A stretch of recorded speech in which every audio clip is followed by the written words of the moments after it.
Patreon account. I have going to fill my Patreon account with these types of documents and really show you what exactly is in these things. I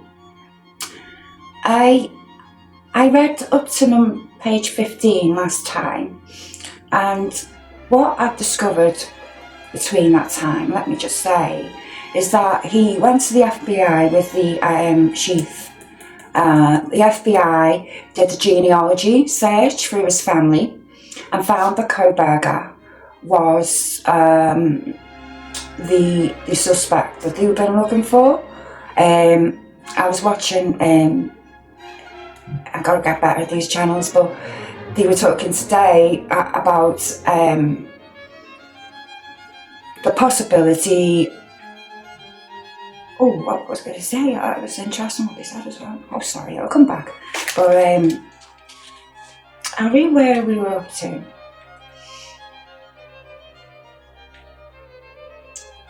A lot of this is on the other one if you want to go and look, and I can link the document below, so you have exactly an idea why maybe people, I have no idea, have questioned the fact that Kohberger could possibly be an innocent victim. I'm not sure how, when they are, why that could be. They did knock the house down, which I will be honest, it doesn't help with a case like this. I mean, 4 people were murdered, so I really do understand the principle of that, but when you think about it, it's evidence there was blood leaking out the house. Now, I'm not trying to be graphic or rude. We all saw what savagery that happened that day, and I think the house said it all. And he was discussing it today, was right. It is part puzzling why they actually knocked the house down, but then I quite understand at the same time. But you know, so early then, you know, I do think it's too early for that. Here we go. I'll read a bit back to 60. Actually, I'll read a bit back there. Page 15. I did read it, but I'd like to. Okay. Now he's discussing with the prosecution, or the judge, I'm not sure, about actually, he's getting questioned, and he's saying that he's asking him questions about how he knew about the FBI, what type of contact did he have with the FBI. It was all telephone calls he had with the FBI, and sent the evidence off to be looked into, according to Brett Payne. Now, Brett could be correct in what he thinks and what happened that time, but there is a possibility that he could be misled. You know, and you know, after the human case, the Bitroff case, you got evidence that's very damning, but then at the same time, you need other things to connect. And I watched Gray Hughes. He's amazing about all this. He's the person to go to. He's the GOAT. But he's really informative. And he's detailed and dated everything about this case, and it's so fascinating. And it all points to Kohberger, unfortunately, for them people who believe in the opposite. I mean, I can understand a possibility of someone being sceptical, but outright stupid is something else, you know. There's some people that are putting out there, free him, you know, and stupid things like that. Well, you know, there's people out there like, because the true crime, she's sceptical, and possibly there's reason and contention to be sceptical, perhaps. I'm not sure what it could be. So, I'm, you know, keeping an open mind is important when we're reading these things. Don't let your emotions get the better of you with this. Yeah, it's a dreadful case, but you know, he's going to be trying to, I feel, cover every track. I feel also that he isn't this isn't the first time this man has killed, I feel. And the more I hear, the more I do feel he's guilty. So I just want to put this on because I've read a bit of this, and I'll be honest, not the whole lot. It's 175 pages. So we've got to go through parts. So this is part 2, from part 1. Part 1 was basically a little brief, but what happened there is that I realised that the brief needed to be detailed, so I changed the issue there. So I'll just call it the camera while I smoke because I don't want to get thrown off YouTube. But I like to have a cigarette. I only have a cigarette in the afternoon. Don't smoke during the day. But what really annoys me about the case is that people will just go all out but not explain why they think that. And I think possibly they haven't read the documentation, or quite possibly there's something in the documentation to be queried, I'm sorry I can't see the chat always. My khakis, my laces. I am so happy to have 93% women on my team, and the 7% men are so welcome too. I'm so happy for all that have joined my channel. I'm just trying to put information up there that I feel like the YouTube misses a bit, I'm not trying to cause controversy or anything like that, which some people have said, Excuse me.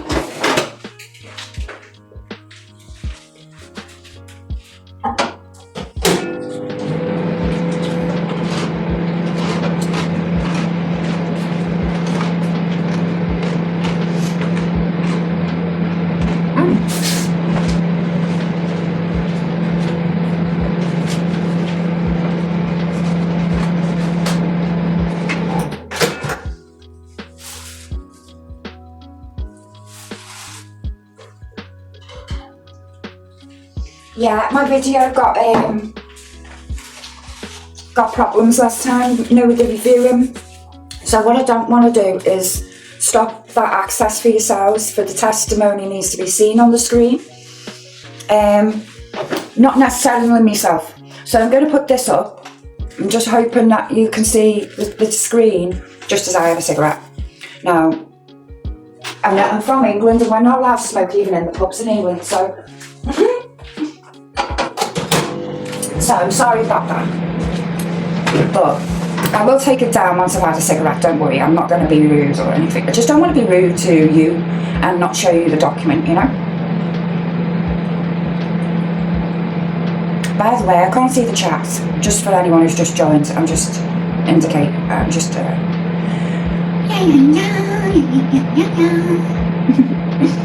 Right, so we're up to question, did you receive some documents from them? Now that means the laboratory.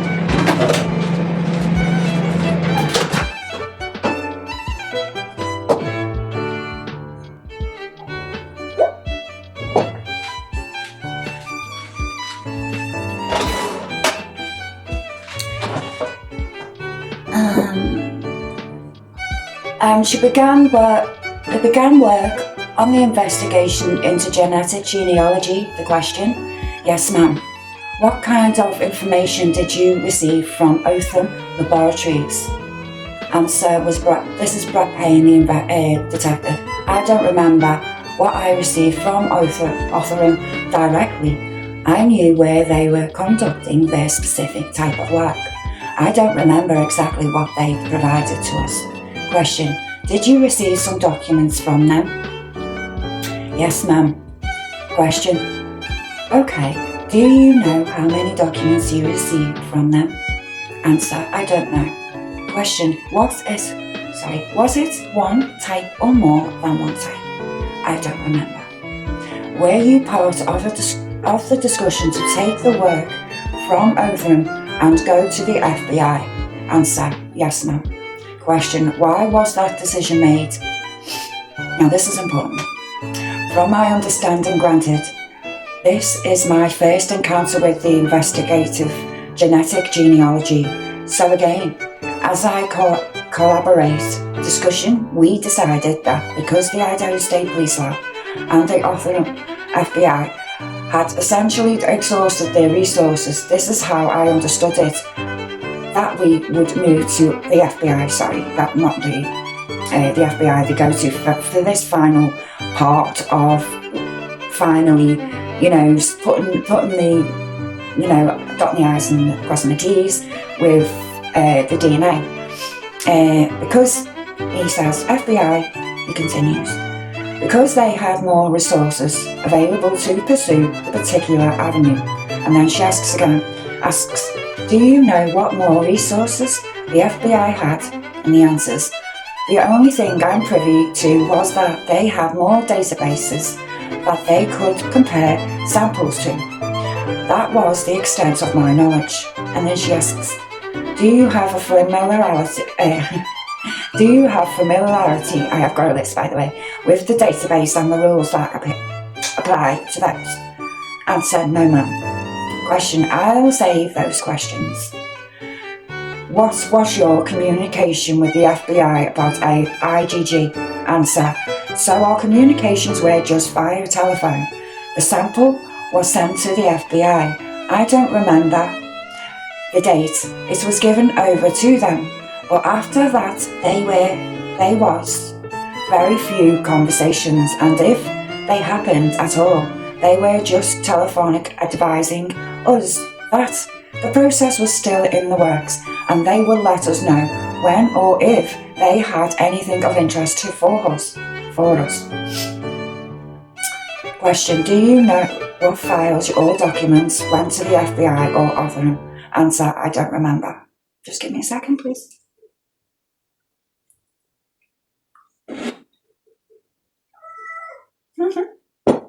Hello, Angel. You want to show the camera? Hang on, baby. Oh, you can't sit on my knee right now? No. I know, darling. I'm sorry. It's your chair, and I know. I'm mean. What can I say? I'm just a meanie. Yeah, I'm a meanie.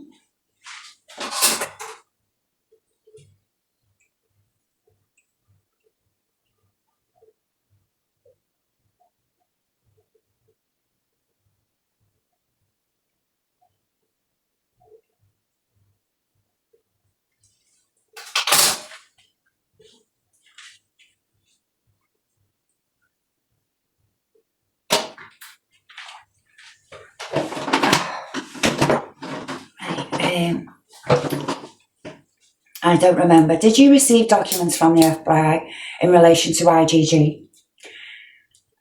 Yes, I believe. Yes. Sorry. Yeah. Gosh. Right. He answers, in relation to IgG, he asks her back, and she says yes. And he answers, I believe after the fact, after we received Koberger's name, we did receive documents, but I don't remember what they were. Question, do you know how many documents related to the IgG you received from the FBI? No, ma'am. I believe as part of the discovery, it was in the thousands of pages, but that's the best of my knowledge. Question, thank you for that. All right. So once you have Koberger's identified, what's your understanding of what that meant to have his name? Answer, just in relation to the overall investigation, that is that. And the question, the person who's questioning says yes, and he answers, so the only thing that I was given to us was Koberger's name, that was it. It was conveyed to us by the FBI that it was to be taken as more than just a tip. That was it. So once we received his name, we set about doing basically an independent verification of whether or not he was involved in this crime. Question.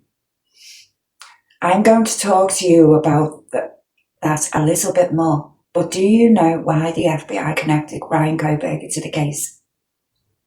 So in December, he says, if memory serves, We had a secondary meeting with the FBI via Teams, if memory serves, and they simply walked us through its family tree. How they did that, now I don't remember the details of all that. It was an in-depth conversation that, to be honest, it was above my head, but they essentially worked their way through the family tree and arrived at the conclusion that Brian Koberger was the person we should look into as a tip. That's the extent of my knowledge of how they did that.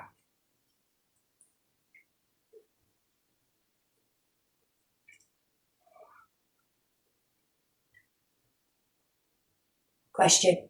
How was Brian Koberger, the name you received as a tip, linked to the case?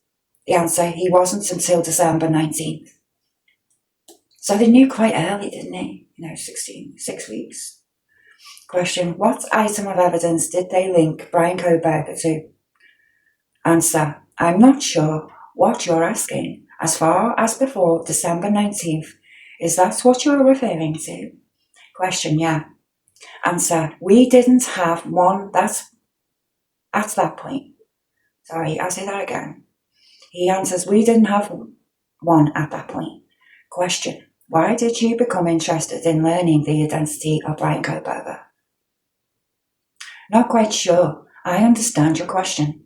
We were interested in anyone who would have been involved in this. The DNA from the knife sheath was obviously the one thing we had that we thought was a very strong piece of evidence in this case. So it was the particular piece that we pursued as a potential avenue of identifying a suspect. Is it your understanding that the FBI work said that it was Brian Koberger's DNA on the sheath? Answer, that is not my understanding. Okay. Question, what is your understanding? So far, the knife sheath hasn't been explained as the evidence. Wow. Just give me a second, please.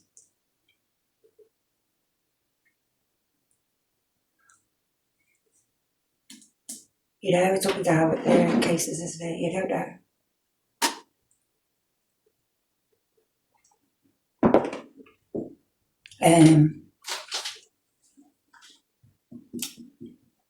The answers, my understanding is the FBI concluded that Brian Koberger was possible source of the DNA that we should look into. They did not, to my knowledge, at any point, he says, say Koberger's DNA is on the knife sheath. That was never conveyed to me. Question. On December 20th, when that happened, when he's somebody you should look into, what did you do? Answers. We had already started looking into him from the previous evening. So that day, December 20th, we began going through basically all sorts of standard investigation procedures.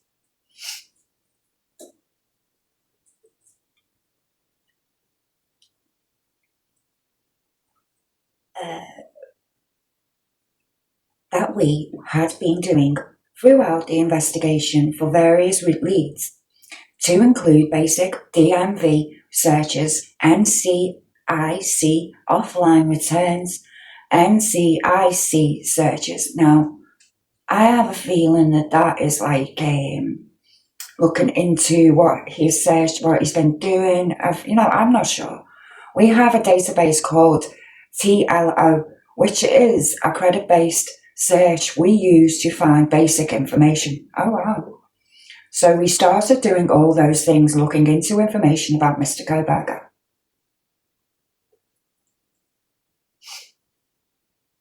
Question. And what you found is that he didn't have a criminal history. Is that right? Answer, correct. Question. Talk to me about going to Pennsylvania for the trash pull. Well, I was not in Pennsylvania for the trash pull. Question. I'll ask somebody else that later. So we just got to remember two things here. One, nobody told him about the evidence being on the knife sheath, right? The DNA being on the knife sheath at any point. And also, and this is a February just gone, and also, right, that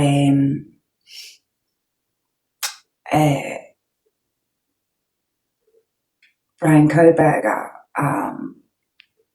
could possibly, have other DNA in other areas, possibly. I'd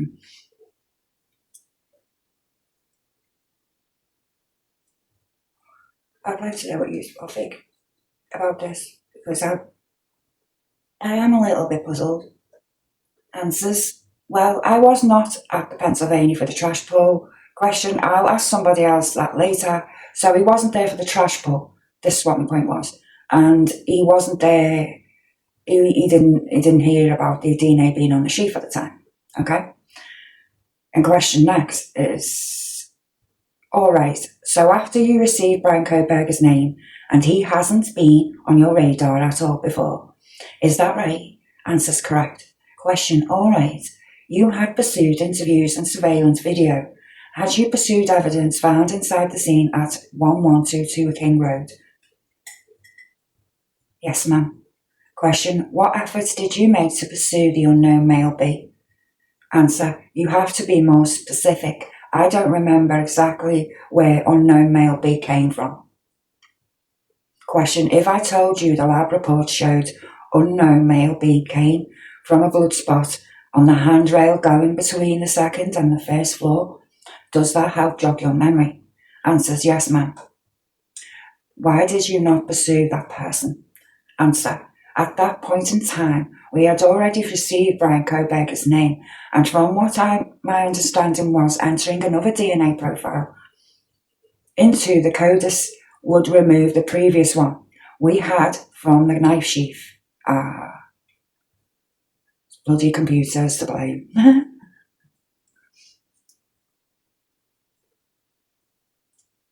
You'd think with all technology, right, you could pull another suspect as another suspect. Could you get, it makes no sense, that. No sense. Whoever committed this is a very evil individual, and deserves to get punished. Imagine if there was more than one. And that would be possible. Maybe there was two of them. Gotta think of that, haven't you? I just don't know how he controlled Ethan and the three girls.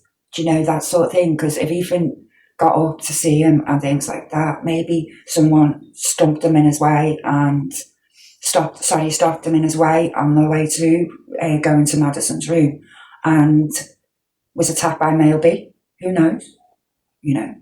So far.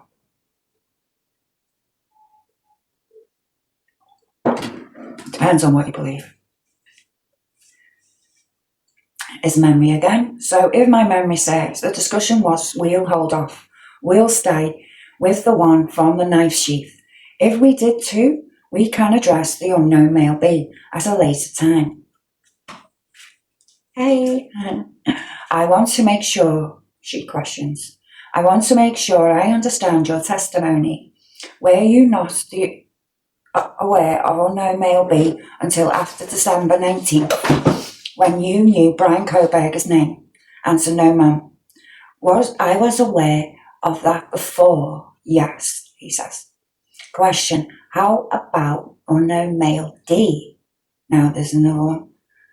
Answer, again, you're going to have to be more specific. Question. It's like it's playing out. Like he's getting information out there that maybe needs to be questioned. Yeah, this is the way you can do it, and cut. Question. If I told you unknown male D came from a lab report, from a sample of blood, from some gloves outside the house, does that refresh your memory? Answers, yes, ma'am, it does. Question.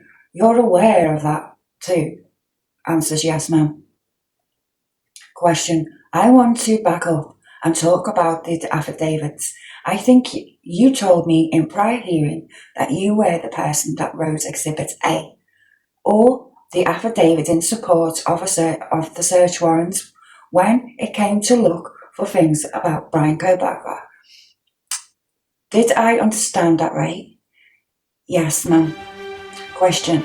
And the affidavit, when you began, was that on about December 23rd to get records? He answers yes. He answers, as far as when I started writing the affidavit. Is that what you're referring to? The first search warrant she says, the first search warrant that applied to Brian Koberger, that's what she's trying to ask. He answers, I believe it was December 23rd, yes.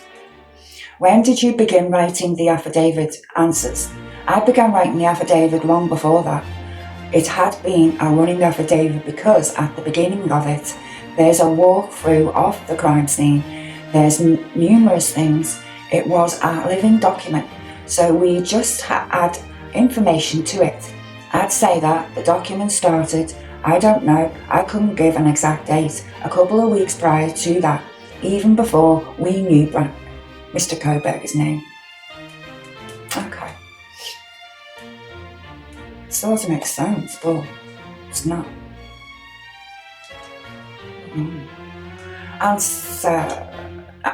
Question. Help me understand what parts were added after you knew Mr. Koberger's name. Well, to walk down the lane best I can. So obviously there's the initial component, which is the crime scene. The testimony from the roommates.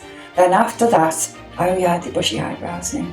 Then after that, it shifts to, I believe the first mention of all the first components was that Brian Koberger was pulled over by Corporal Duke on the traffic stop. He was also contacted by WS Police. His vehicle was ran by the WSU PD officers. Then after that, we included trying to walk down through the thing without it in front of me. Then we included the vehicle information that was about the white Elantra. Okay.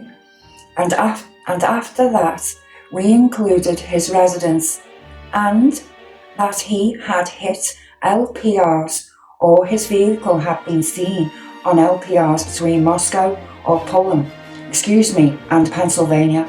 And then there was the component about where he lived in Pennsylvania. Right. Question. Let's go back to that time before you started adding the traffic stop. That affidavit contains some information that you gained from other officers, is that right? Answer, yes, ma'am. Okay, and you didn't write large parts of that affidavit, is that also right? Answer, I took a lot of language from experts and other officers and agents. That's correct. Question, are you aware your affidavit, your living document, was claimed by other people as their own original document, not giving you credit, but claimed as their own? Are you aware of that? On my words. Answer, yes, ma'am. Okay. Oh, this is Taylor asking him, by the way. It sounds very confrontational, you know. Are you aware that you probably know because Nicholas Balance was collocated with you? Sorry, I'll say that again. Are you aware that you probably know because Nicholas Balance was collated with you? Did the two of you continually work on language to satisfy what the prosecutor wanted to see for probable cause? Answer, yes, ma'am. Question, did you and Nicholas Balance produce a map to show a possible route to travel for your suspect? Yes, ma'am. Taylor, and Your Honour, I am at Defendant's 1A. I can either put it up here to approach the court with the map. The court responds, can I see what you're referring to? There's been a lot of Exhibit A's in this case. Just as housekeeping, you stipulated to the admission of sounds like a large chunk of the records, 1,000 pages, Taylor answers, yes, Your Honour, it's the stack of exhibits that came behind the amended Franks motion from the defence. We'll talk about the Franks motion in the Diddy case as well. You know, how like, you know, information could be on your phone that could possibly make you look suspect or not suspect, and that's the Franks motion, I think. Okay. The court says, okay, and you want me to search through that to find stuff that you want me to rely on? And Mrs. Taylor answers, I don't. I'm happy to give you my copy. The court answers, no, I don't mean that. Now, if she's going to give her copy, then that's bias as well, if you know what I mean. Just saying. The court, no, I don't mean that. As you know, I entered an order in this case that I'm not going to scour the record to find things that support your claims. In this case, you have to cite them in particularly. And so I get concerned when I'm told I am going to get a large document to be admitted that doesn't sound like it's going to be the focus of the actual hearing, or much of it. Miss Taylor adds, well, Your Honour, I do have quite a few more questions for the detective. I'm trying to be mindful of my role here with him as far as the Franks and his work and IGG. But when it's time for me to argue Franks, what I planned to do was to argue from the exhibits, identify them from them for the court, and hand the court my copy. So I don't expect the court to thumb through all the D1s and D2s. I just didn't bring another 1,000 pages with me. I understand, the court says. My concern wasn't so much what I had in front of me as actual paper. My concern is littering the record with things that are not referred to. If you understand me, it's like adding more to the evidence to go through to trying to identify which is right and which is wrong. You could say he wasn't in the car that day. You know what I mean? You could say it was somebody else. You know, that type of thing. And that's what's arguing out here. And the court's not having it. You know, it's one of those now. You know, if it was concern at the time, you should have went through it.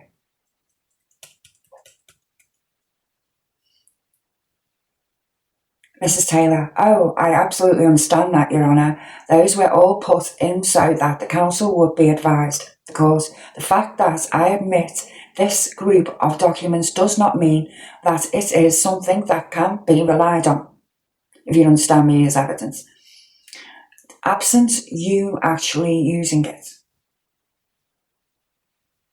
Okay. Mrs. Taylor, absolutely, I understand that, Your Honour. I don't expect the court to read my mind. Thank you for that. Question.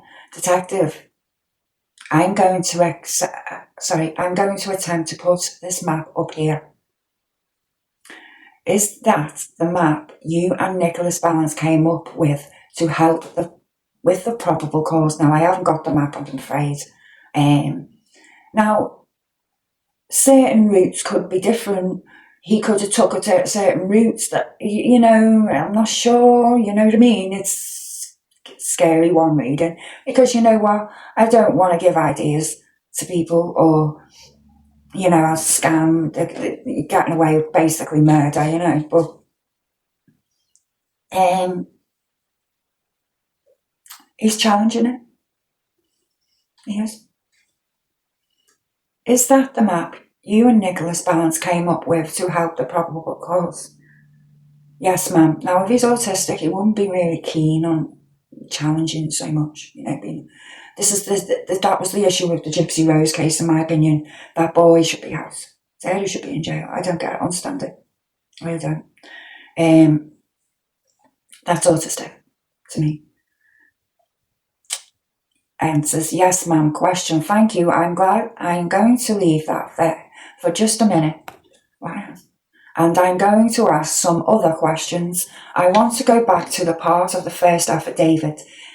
This is asking for ATT records. Is that right? Answer, yes, ma'am. Question, and this ATT record, is that the first set 48 hours of ATT calls records? Yes, ma'am, I believe so. Answer, and are these ATT records related to Mr. Koberger had? What Mr. related to a phone Mr. Koberger had, sorry. The answer is yes, ma'am. Question, all right. And so in doing this affidavit, you have this working document, and I am going to start with DM. If I say DM, do you know who I am talking about? Answer, yes, ma'am, I do. Question, and she is one of the roommates. Is that right? The court, we're sealed. You can use the name. Miss Taylor, I can use the name trying to get a habit. By Mrs. Taylor, question. So Dylan,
Miss Taylor says, all right, well, let me rephrase. Let me start from a different place. The court. I'll sustain the objection by Mrs. Taylor. Okay, question. Let's go to the part of your affidavit from December 23rd, the ATT1, the part where you put in things particular to Brian Koberger. You put in that affidavit a traffic stop, I believe, from August in Moscow, Idaho. Is that right? Answer yes, ma'am. That traffic stop, was that on your radar before December 19th, when you learned of Brian Koberger's name? Answer no, ma'am.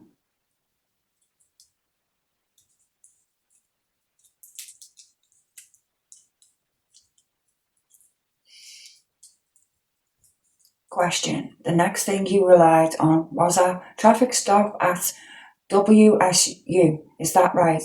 Answer yes, ma'am.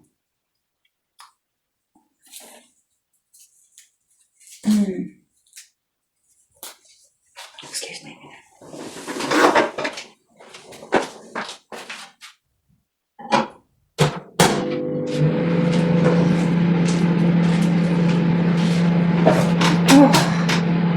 What do you think so far? Do you think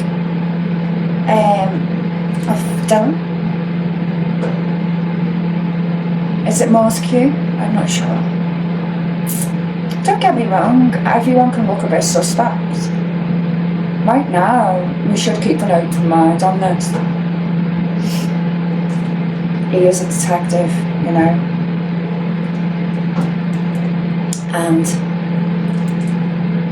possibly his statement was pushed out, and because he took credit and someone else has took credit for it, it's sort of like someone's stolen his work, if you know what I mean. Just to put another narrative in. This is what I'm speculating. If that's just to put another narrative in there, then that would be really devious, you know. And knocking the house down, that's just like, what the fuck is going on? I'm just going to have to say that, guys, and read on from where I left off.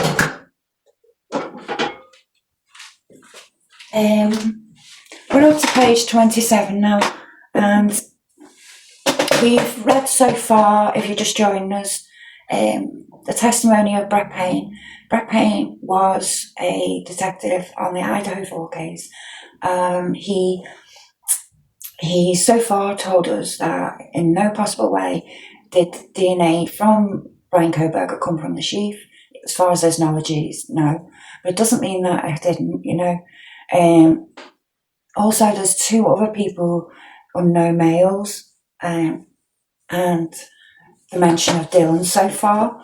So it could get through this in we're going to have to go through this in stages, because we want to really think about things. This is why I speak so slow sometimes, because I'm really thinking before I say something, you know, because I don't want to lie to my audience.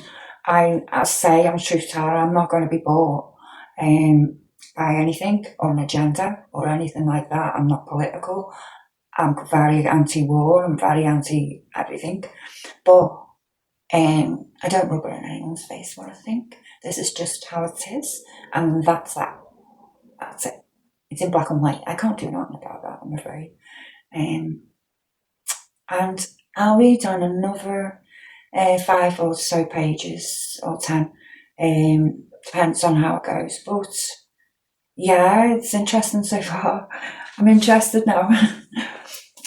Sorry to cover you up again, my little friend. I can't show smoking, or I get banned. I get my whole screen taken down, and I don't want to do that because the testimony's important.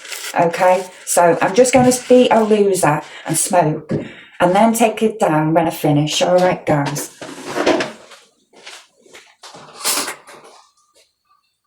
I don't want to get the transcript off the screen. I hope it's bloody up there. I haven't looked or checked on myself for a while. I don't even know if I'm live, but that's why I'm recording this as well. So I'm now 55 minutes in. Don't worry, if you missed any of it, I will be putting it up, so don't worry.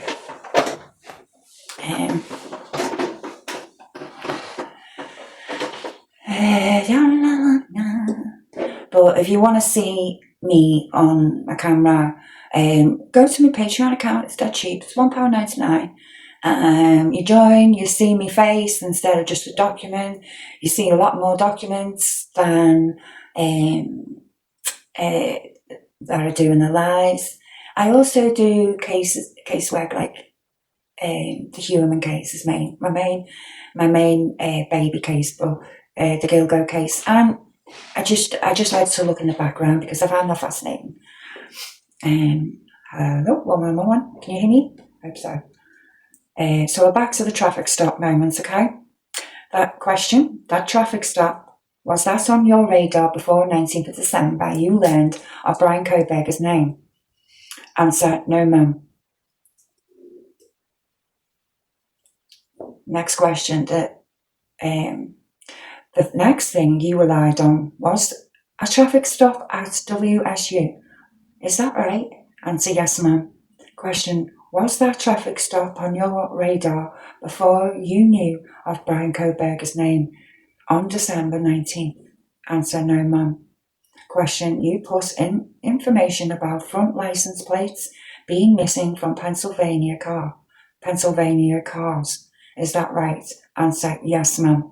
Question, the 1112 video did not show enough of the vehicle that you could see whether it had a front license plate. Is that right? Answer, that sounds correct, yes. Question, next question, I'm getting carried away. So it was after you learned of Brian Koberger's name. Is that became part of your affidavit, is that right? Answer, yes ma'am. Question, let's talk about the vehicle identification for a minute before I run back down through the rest of the affidavit about Brian the affidavit after Brian was identified. When you worked with Special Agent Amal, you identified a vehicle. Was there more than one vehicle he identified? Answer, I don't believe there was. If memory serves, it was just a Hyundai Elantra with the car he drives. Question, would you agree that he was most comfortable with the years 2011 and 2013? Miss Jenkins, objection, Your Honour. For the same reason, I don't understand the scope related to IGG. She's getting her questions in while she can for some reason. Taylor, Your Honour, I'm going to ask for a little leeway on this one. I think it will be clear in about 2 or more questions. It is sealed proceedings. I'll be arguing it at Frank's. So this is the court hearing that's coming up, I think. So the court replies, I don't want to pollute the records, so approach. And then they go to the bench, have a bench conference. And then Miss Taylor says, they looked for 2011 to 2013. It was their BOLO. It was after Brian was identified by IGG. They expanded the search. The court, that relates to what? Miss Taylor, it's going to relate to Frank's, but has to do with IGG and when they identified him. I have about 2 more questions along this line. The court, you have the separate Frank's motion regarding the scope of the car search. Miss Taylor, absolutely. The court, we're not here for that today. We're here for the IGG. I get the idea that if the IGG is suppressed, the warrant based on the IGG is suppressed. That affects a lot of other things, right? But I don't think you need to get into the evidence of that. At this point, because it's part of the Franks. There's a separate Franks motion on that. Miss Taylor, absolutely is. The next question I'm going to get to in the affidavit after the IGG was the police in Fulham running the car, and he has laid this out in the affidavit after the IGG without stating it. So I am doing the IGG part with him now, that the car is a different year than the one the BOLO is for. That's as far as I'm going with the car at this hearing. The court, counsel, Miss Jenkins, I don't understand what that has to do with the IGG. It's part of the Franks hearing related to the vehicle identification. I understand her timeline, but I think that point has already been made. Miss Taylor, this was when I was allowed to explore this witness, since he's already here and we've paid him for him to come here.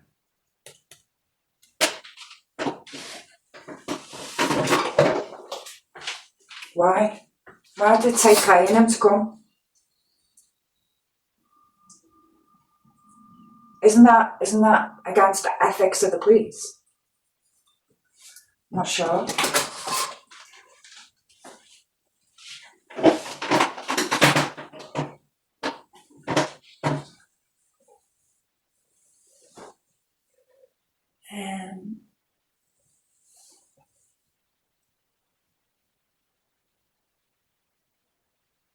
The court, yeah, but I don't think open up everything to Franks, because we couldn't get into all the other things that I understood we could get into the entirety of the Franks on IGG, which is why I allowed it, and that's what we're going to stick to today. Wow.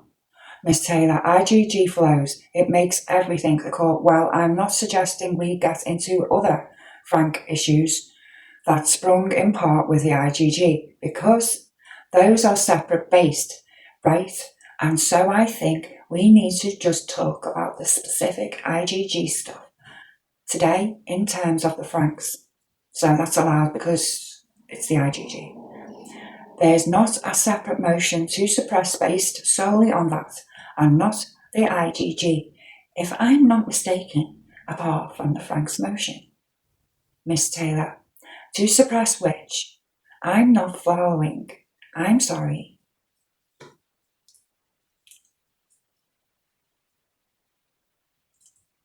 The court, there are motions to suppress that are not Franks related. Miss Taylor, right, I'm not going there. The court, that's evidence we can put today, but I thought we were going to do that later today. Miss Taylor, absolutely. The court, there are various Franks motions, one of which is to suppress. One of the Franks motions is that there was a Franks violation by not informing the magistrate of the use of IGG and violations, as you allege them. In obtaining the IGG, that's the issue we are doing today in terms of evidence, and I want to stick to that. Okay. So getting into the car, which is separate, which I understand your argument is the IGG led then to expand the search of the cars, but that's not the Franks issue itself. The Franks issue itself on the IGG is the IGG itself and its limit to that. Wow. Miss Taylor, all right, bench conference concluded.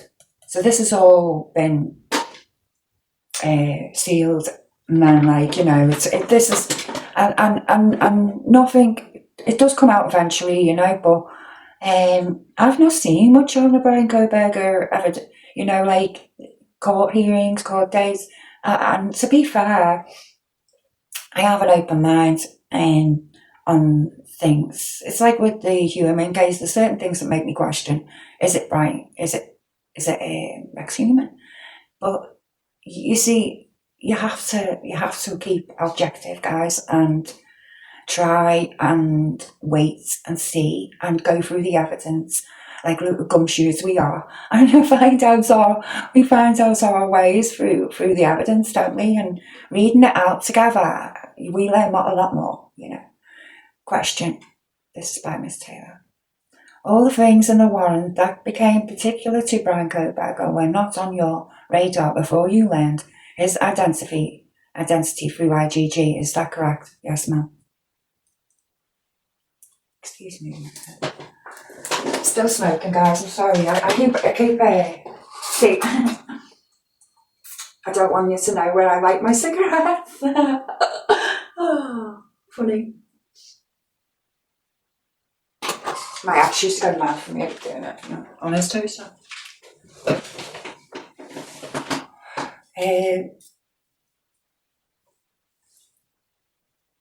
Yes, ma'am. Question. And you elected not to put the IgG identification on your probable cause affidavit, is that right? Yes, ma'am.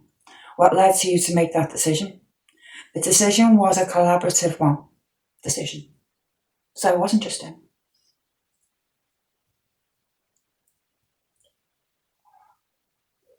It's shocking how little we get told as a public. You know, I didn't hear anything on this on Dateline. Did you?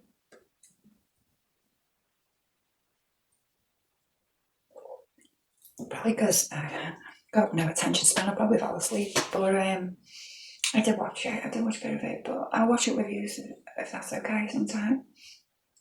I'm not sure what page we're up to, but I'm going to finish it off soon. And hopefully we get to cross-examination and get a bit of the idea of what's going on here.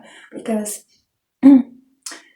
yeah, it's interesting, isn't it, listening to testimony in the courtroom, you know.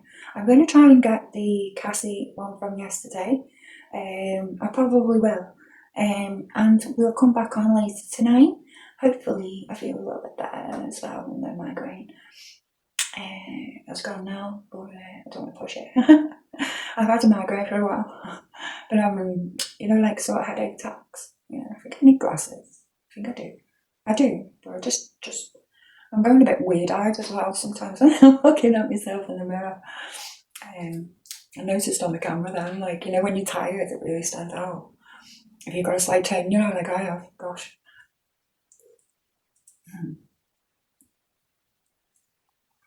Hope you can hear me a lot better with the microphone. Please put a one in the chat if you can. I know I can't see you at the moment, guys, but please interact, please comment, please ask your questions, because I will answer them all. And I'll go through each and every one question. I will record it, its content, and do a little 10-minute question. I think if you wish to put a question in, you can remain anonymous. You know, I'll just say I don't want me tab to be on there. Just say, and yeah, we can go through that. You know, because I'm sure, like me, I'm a bit lost. Been lost. You know, I've been in two minds. It could be. I mean, I don't like the idea she's paid for him to be there. It really rakes me up the wrong way.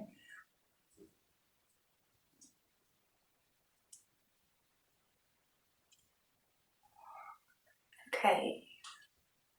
Yes, ma'am. What led to that decision? That decision was a collaborative decision. We made that decision in an effort to independently verify the information that was provided to us as a tip from the FBI, in much the same we would any other tip in law enforcement. So it was not in any way meant to obfuscate any sort of information. It was simply, can we validate Mr. Koberger's involvement in this incident, or can we not? That was it. See, that's it with the Franks. Can we verify if he was or not? That's how it works with the Franks, you know. It's like with Diddy, you know what I mean, as well. You know, was it just domestic violence or was it trafficking? You've got to read between the lines. You can't just rely on video evidence anymore, you know.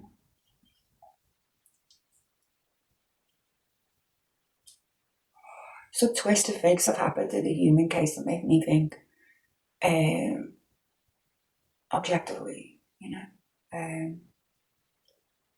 I don't go on my high horse while I have doing this channel. I'll be honest. I could kick myself in the ass with some of the things I've done and said, but I've learned in the last 8 months, I've got to be honest, that you've got to be mindful of what you put out and what you don't put out, you know.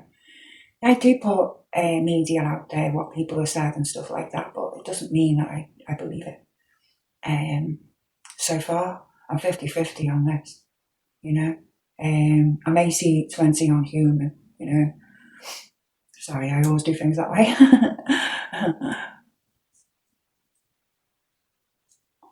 But yeah, I've enjoyed today. I've enjoyed going through this. I've enjoyed the company. Thank you so much.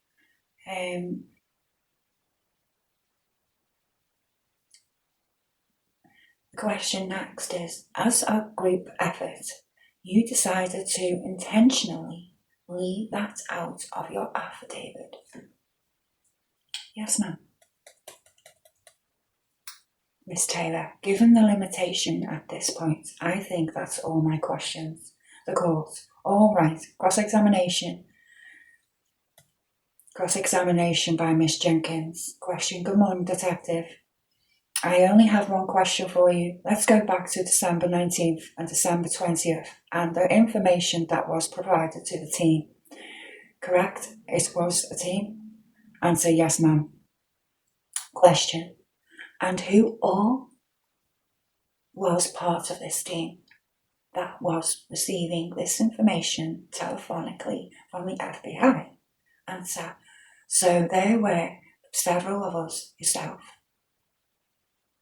She answers, yourself, right?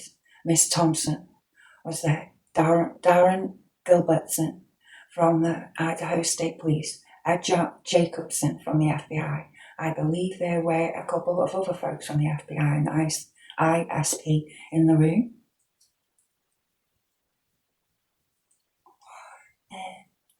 I don't remember exactly who they were, and then myself. There was numerous people that were involved. That's what he says, sorry. I'll go through that again, guys, okay? I'm sorry, my eyes get a bit tired. She asks, and who all was part of this team that was receiving this information telephonically from the FBI? Answer, so there were several of us. Yourself. Mrs. Thompson was there, Darren Gilbertson from the Idaho State Police, Ed Jacobson from FBI. I believe there were a couple of folks from the FBI and the ISP in the room. I don't remember exactly who they were. And then myself. There was numerous people that were involved. Question, would it have been essentially the team leaders for the investigation? Answers yes. Question, was this any different than the other case information sharing that occurred during this case? Answer, not at all. Question, there were routine team discussions? Answer, yes, ma'am. We had 2 official briefings every day of the investigation, morning and evening, so twice a day we would all link up. And that was not just the command team. That was everyone who was not actively on the interview would come back to the police departments, sit in the same room and discuss the information that was learned from the day. So it was very common throughout this investigation for us all to be in the same room, discussing the same information. I'll leave it there for now, guys, and ponder.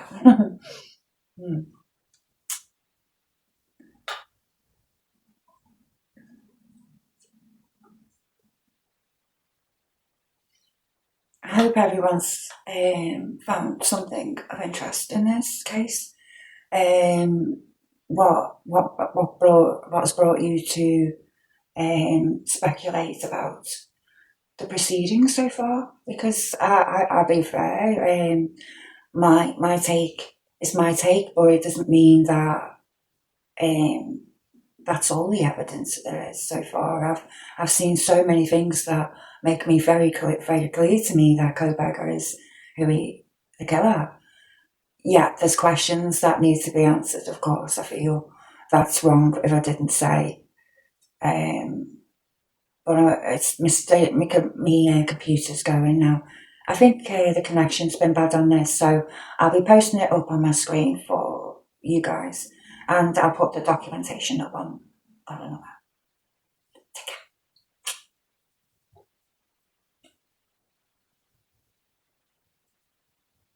Hi everyone.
Okay. Hi.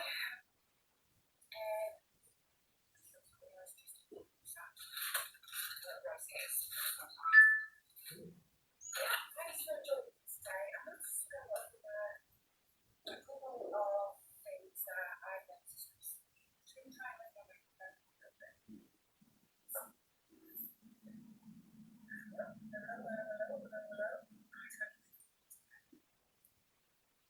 I hope you can hear me. Maybe not. Yeah, well, I was thinking we could have a look at some of the testimony of Brett Payne. Now, Brett Payne was a detective in the Idaho police who met Cooper who was at his house, discovered who he was,